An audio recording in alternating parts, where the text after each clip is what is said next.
TinkerCAD tips.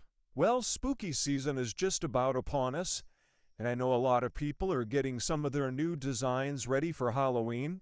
And I had one follower reach out asking about potentially making some teeth or fangs in TinkerCAD. So I thought I would jump in here and try a couple of things, and I came up with these. These can be resized to be more like a shark's tooth or more narrow. You can stretch them up or down. But let me show you how I made these. I'm going to start with this paraboloid shape over here. And I'm going to hold down Alt and Shift, and I'm going to enlarge this. We're going to be scaling this down when we're done here. Better to have it large to begin with.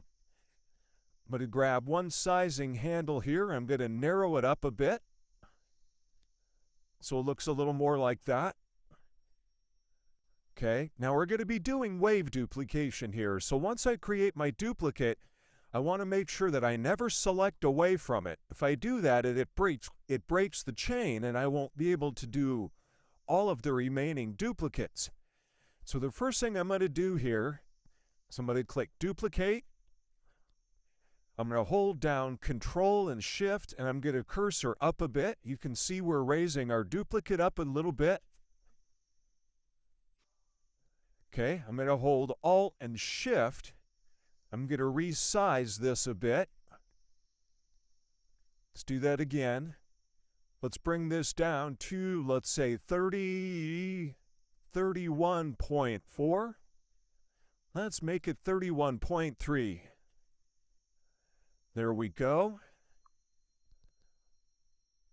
I'm going to come up here. I'm going to stretch it upwards just a little bit. Not much. Need to scale this in a little bit more. Again, holding Alt and Shift. Let's bring this down to 31. There we go. Now it's the edge of it's kind of hidden by the one below it. Okay, I'm going to zoom out. I'm going to click on the rotation handle here, and I'm going to type in 0.25, just 1/4 of a degree. And now you'll see here on this side, we get a little bit of a shadow from where we tilted it. I'm going to cursor to the right a couple of times until that disappears. And now I'm going to begin hitting Control D. And you can see that tooth begin to grow as the duplicates are created. There we go. All right, now I want to select all of those. And this is where you're going to have to be patient.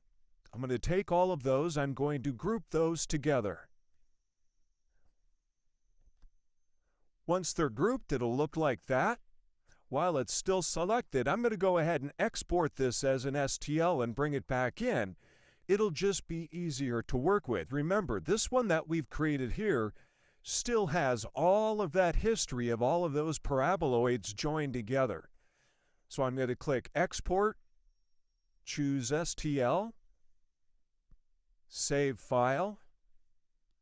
We'll call it Halloween Fangs. There we go. Right, let's import that back in. Choose File. There's our tooth. Click Import. And there's our imported version of it. Let's go ahead and let's change that to, let's make it this silverish color here. Now this version would be a lot easier to work with. We could resize it, we could make it narrower or wider, however we want it to work with this. Let's take our original and move it out of the way. We could even create a row of them here.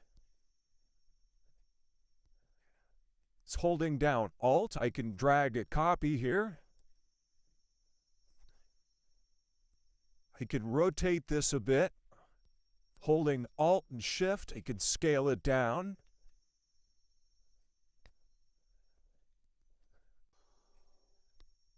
Make another version of it there. Rotate it a bit more. Scale it down a bit more. But you get the picture. So that's one way of creating something that looks like teeth in TinkerCAD, a little wave duplication. As always, like, follow, repost. Obviously, if you have comments, drop me a comment. Or if you have ideas for other TinkerCAD tutorials or something you need to know, drop me a DM. Until then, happy tinkering.